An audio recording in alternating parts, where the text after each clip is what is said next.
Health and Human Services Secretary RFK Jr. and his staff just gave 350 million Americans hope. Let's be honest. Taking petroleum-based food dyes out of the food supply is not a silver bullet that will instantly make America's children healthy. But it is one important step. This administration is not interested in continuing down the path of doing the same old things as we watch our nation's children get sicker.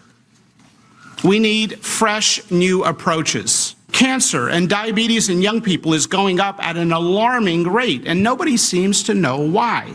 We have to turn our attention to underlying causes, such as chemicals and toxins that children are exposed to, not just more insulin and chemotherapy. Let's not forget that the best way to lower drug prices is to stop taking drugs we don't need. 30 states concerned about this very issue have introduced bills or laws with a patchwork of standards for food companies. So the food industry, which has many good people, has asked for clarity. So today the FDA is taking the following steps. Number one, establishing a national standard and timeline for the food industry to transition from petroleum-based food dyes to natural alternatives. Number two, initiating a process to revoke authorization of synthetic food colorings, including those not in production, namely citrus red number 2 and orange B, within the coming weeks. Number three, taking steps to eliminate the remaining 6 synthetic dyes on the market from the U.S. food supply, specifically red dye number 40, yellow dye number 5, yellow dye number 6, blue dye number 1, blue dye number 2, and green dye number 3 by the end of next year. My uncle was president. 3% of American kids had chronic disease. Today it's around 60%. These are a broad category, the ones that Marty mentioned, like ADHD, the neurological disorders, ADD, ADHD, speech delay, language delay, tics, Tourette syndrome, narcolepsy, ASD, and autism. All of these are injuries that I never heard of when I was a kid. They were not part of the nomenclature. They weren't part of the dialogue. There was zero spent in this country treating chronic disease when my uncle was president. Today it's about $1.8 trillion annually. It's bankrupting our nation. 74% of American kids cannot qualify for military service. Oh, how are we going to maintain our global leadership with such a sick population?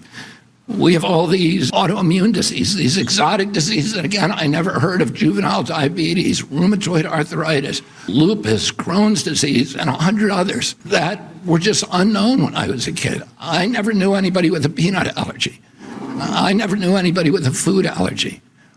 Why do 5 of my 7 kids have allergies? Secretary Kennedy didn't stop there. He also made another huge promise with a timeline. A goal without a timeline is just a dream. It's not the time to stop. It's the time to redouble your efforts because we have them on the run now. And we are going to win this battle. And 4 years from now, we're going to have most of these products off the market, or you will know about them when you go in the grocery store. So I want to thank you. All of those food dyes they're about to ban and seed oils are closely chemically related. They were used as industrial lubricant for machines. How they add chemical solvents to it like hexane and bleach, and then they enhance it with the artificial colors so it looks like butter.